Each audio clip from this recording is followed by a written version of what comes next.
You know, beautiful sons of bitches, it's your boy Max here, and today I am back with a new Star Wars Expanded Universe novel review. This time I'm reviewing the sequel to the last novel I reviewed, Han Solo's Revenge by Brian Daley, sequel to Han Solo's At Star's End right here.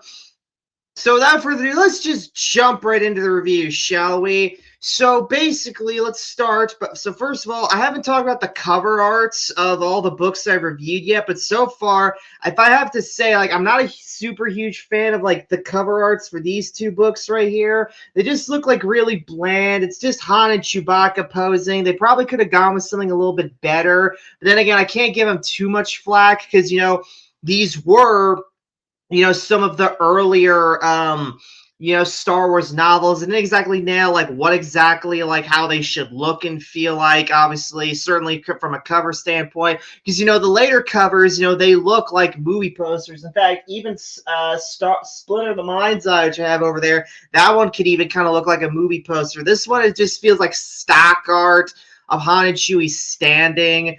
But yeah. Anyways, what exactly do we have in store for us? So the back of the the promo right here says "Slavers by chance." Here, there's always work for a spacefaring freighter captain who doesn't ask awkward questions. And Han Solo quickly got a job that will pay him a cool 10,000 credits. I don't know. Does anyone really know what the exchange rate between credits and real world dollars are? Can someone help me out on that? Anyways, it would also, he discovered, as soon as he made planetfall to pick up his cargo, earn him and Chewbacca summary execution. The corporate sector authority could overlook many crimes, but the slave trade carried with it mandatory capital punishment. Yeah, so that's pretty much like the main plot of this book, is that Han and Chewie accidentally get roped into helping along a slave ring. They're like, no, we're not doing that. And so then they fight back against those guys, and then they're all like, well, we're still owed $10,000 anyway, so god damn it, I'm going to get my revenge and get that 10,000 credits pretty much. So yeah, there you go.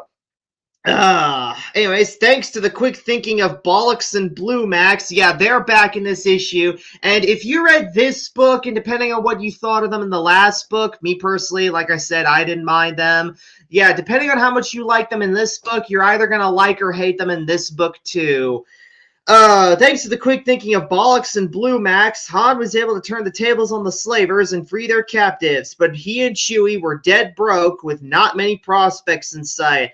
Figuring that somebody still owed them 10,000 credits, Han kept a rendezvous the slavers had arranged with their shadowy boss, but the lovely girl who kept the day didn't fit his idea of a slave trader, and she wasn't. Rather, Fiola, that's, who she is. She's like the main female companion in this book.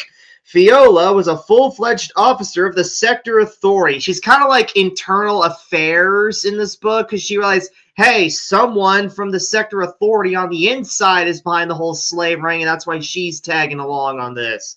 Most of whose laws Han had already broken. Now he was in real trouble. So basically, Fiola's like, help me bust this slave ring and expose corruption, or I'm turning you in. So it's basically that. But yeah, in any case, so some general thoughts of the book I thought before we get into spoilers. Overall, I'm going to give this book another 3 out of 5, same I gave Star's End. But if I had to pick between which of these two books I preferred more, I would give the edge to Star's End because my main criticism with this book's story and plot is that it just is kind of a lot more on the slower pace side. Like comparing like the amount of pages and chapters, this book has I think 30 extra pages and 2 more chapters than what the first had. So I feel like that kind of dragged it down. There were parts where I'm like, oh my god, I'm pretty sure we can get through this faster if Brian Daley cut down on the detailing and some extra scenes. There's one scene with these 2 characters are only around for that one scene to establish that Han has other friends outside the crime life or whatever. They don't appear again after this. They don't really factor into it much at all. That could have been cut out. Yeah, maybe you could cut cut like a chapter or two out of this, move the plot along, I'd probably like it better. But yeah, that's like my main criticism with this book, is that the pacing was on the slow side. And before any of y'all say, oh, it's a slow burn, man, there's a difference between a slow burn and just the story moving slower when it could move a lot faster. And I know it can move a lot faster because this book moved a lot faster than this one. But in any case, but yes, but either way, this is still a recommended read. Still give it a thumbs up if you like Han and Chewie, you like the smuggling shit of the Star Wars galaxy, you like stuff, if you like the time period before A New Hope, yes, do check this out. So yeah, that's about it. Now, on to the spoiler review.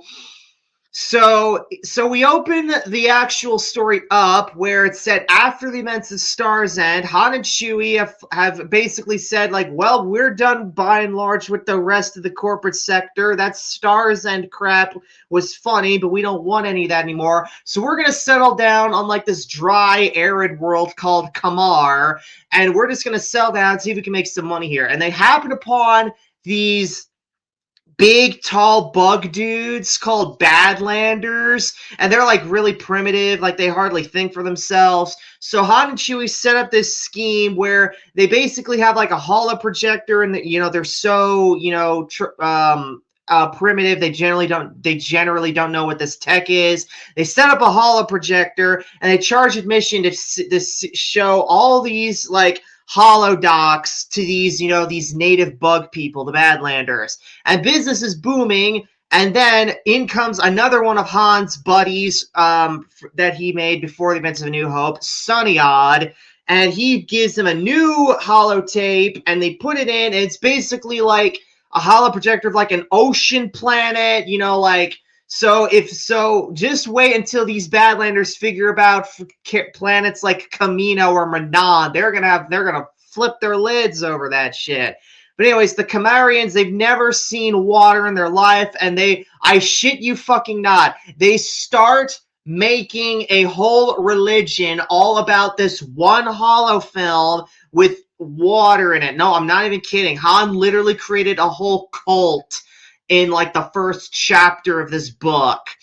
Then things go south when Han and Chewie then switch to another documentary they already showed, and the Badlanders, they're all like, well, what the hell? What happened to the water? Put the water planet back on. Then they start going into like a fucking frenzy. They smash the holo projector by accident, and then they're about to go ape shit, or whatever the insect equivalent of ape shit is, on Han, Chewie, and this other guy. So then they all have to leave like ASAP.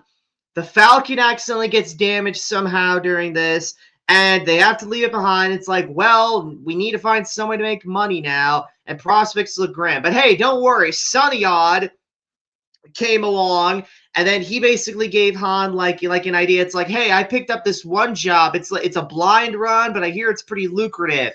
And Han's all like, oh yeah, well, what is it? And Sunny Odd's all like, well, you just got to pick up some cargo on this misty planet called Lur, and you can make an easy 10,000 credits. Just pick up the stuff and then deliver it to the guy who wants it. And Han's like, well, shit, that sounds great. Oh, no questions asked. I'll take that.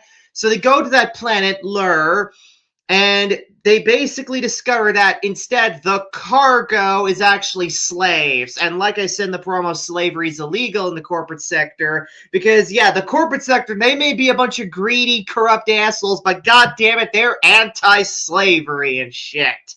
And yeah, these guys are supposed to be sold on the black market, or as they call in this book, the invisible market. Ooh, it's mysterious because it's invisible and shit. But anyways, so the slavers are led by this guy named Zlarb. Yes, that is his name, Zlarb. so then eventually, so once Han and Chewbacca figure the whole thing out, they pretty much turn on these guys. Bollocks and Blue Max help out, and they like hack into the Falcons. Like I kid you not, they hack into like the fire fire extinguisher systems, and they help like fight off the guys that like they're spraying like fucking that fucking foam in them, and that helps them fight them off. They kill all the slavers. They free all the captives. They tell the slavers, hey, take the slaver ship and fly yourselves back to civilization. You're free now. I'm going to take you. And they're all like, thanks. And then they fly off. But then Han and Chewbacca are still pissed that they almost got like tricked into doing something so immoral. And they're like, well, we want our 10,000 credits. So let's go collect. So they were told that, but they were told by Zalarb and crew that they had to deliver these guys to a planet called Bonadan, which is a corporate sector world. It's like really industrialized, you know, like smog, like clouded skies, that kind of planet. They go there.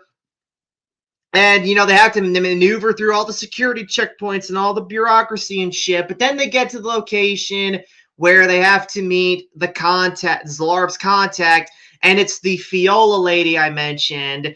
And basically, she's investigating the slave ring. And she thinks that there's, like, some authority execs involved in this for sheer profit. Because, like I said, like, it's greed and shit. You know, that's, like, their big thing. They're the greedy assholes. So she tells him, like I said earlier, like, help me expose the operation, and I'll ignore all your crimes, and I'll let you go on ahead. So Han sees this as like, it's like, hey, well, hey, maybe I can get these guys to pay me for helping them out. And then it also Han and Fiola here, they do have like that similar like tension with flirtatious undertones, you know, that you know he and Leia would eventually have. And I part of me does wonder if like this is like what paved the way for them to eventually become the official couple. But you know, part of me doubts it. But hey, food for thought. Anyways, meanwhile, but while Han is doing that, oh yeah, Chewbacca stayed behind the Falcon. Chewbacca's handling with this little tiny skip tracer named Spray. Yes, really, Spray. That's his name. They're really busting out the goofy names in this book. But either way, Spray here is basically like this little otter-like repo man. Yes, really. And he's trying to repossess the Falcon because, you know, Han owes some debts to, like, Interstellar Collections Limited. That's the company he works for. But Chewie handles this guy the same way like any Wookiee handles a problem, right? So then the group deciphers data from this plaque they took from Zalarb and Co. on Lur. And that plaque points them to another planet called Amud, which is ruled by these powerful feuding clans, but these clans are all handle a lot of the sector shipping, basically. And one of the clans appears to be deeply tied into the logistics of the slave trade, so they go there. They're planning to investigate and go there, but oh shit, the slavers are onto them. So then some separation occurs on freaking Bonadan, where the party has to split up. So the slavers also survey the Falcon, and they plant a bomb on the damn thing. More on that in a bit. But yeah, either way, so then Han and Fiola, they need to split up from the rest. Han and Fiola go onto this passenger liner to Amud, while Chewie, Spray, and the two droids go off in the Falcon. But en route, the bomb I mentioned, it detonates, breaches the Falcon's hull. But hey, they made it to Amud just in time, and they have to make an emergency crash landing in the mountains of this planet. Meanwhile, Spray also tells Bollocks and Blumax to get in a lifeboat towards the spaceport to find Han, basically.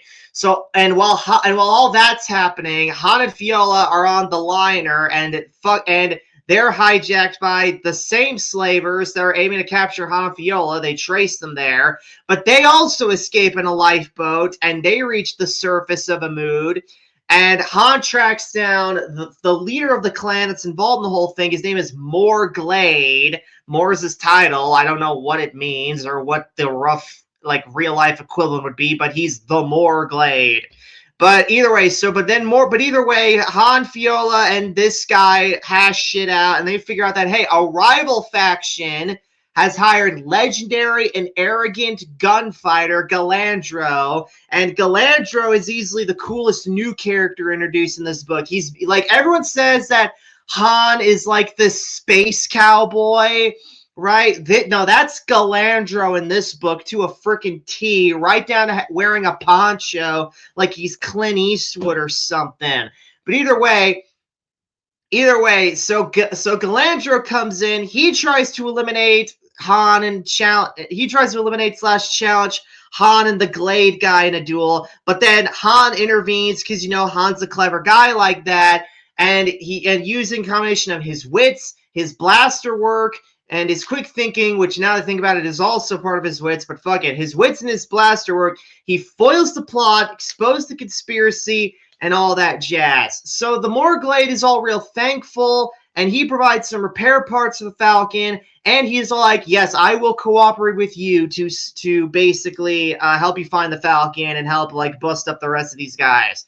So Han reunites with Chewie back in the mountains. They repair the ship amidst all the freaking chaos. Like we're getting to the climax of this book. And then the slavers launch one final assault on Han, because as if the last ones have tried, but like, fuck it, let's go out in a blaze of glory here. But then, oh hey, thank God, the Authority forces arrive, and this is I haven't read Lost Legacy in a long ass while, so I barely remember it. But I'm willing to bet this is going to be the only time in this trilogy where, like, oh, thank God the fucking corporates showed up. But either way, they show up, dramatic fashion, and Galandro also, and it's like, what the hell, Galandro, what are you doing here? It's like, well, you see, I was actually working for the Authority this whole time, too. And everyone's like, what? And then we get a bigger plot twist, and that Spray is actually Odumin, who's a high-ranking territorial administrator within the CSA. He was operating way deep undercover to dismantle the slave ring and root out all the corrupt officials within the CSA, basically. So he's basically doing like Fiola's job, too, in that way.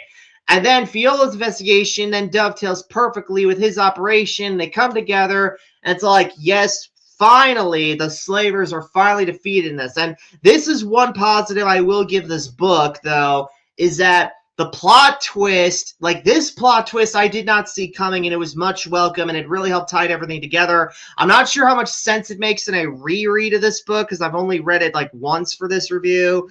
But yeah, either way, it's like, yeah, that was like really good, and I really like that. So yeah, good plot twist there, yes. But yeah, so slavers captured, corruption's exposed. Han and Chewie, however, remain wanted for their crimes against the Authority, but Han pulls one last desperate gambit to avoid them getting arrested. So he and Chewie take Odumin hostage at Blaster Point. They shake him down, and then in a tense negotiation, they barter their freedom, give us 10,000 credits, and we won't bother you again. We will literally leave the sector, although we still have one more book to go in this trilogy, so obviously that's not going to happen. But either way, Odumin's a bit pragmatic and even a little impressed with their audacity, so he agrees, and then all the heroes blast off, Richer having helped clean up the CSA's underbelly a bit more, end of story. And it was still, and yeah, even though I said I prefer the first one more, this is still pretty good. So yeah, that's going to be it for this review, guys. Pretty solid book overall by the late Mr. Daly. And yeah, so if you guys enjoyed this video, please give it a thumbs up, comment below your thoughts on this video, subscribe if you want more videos like this, and I'll see you guys next time in the backseat. Take care!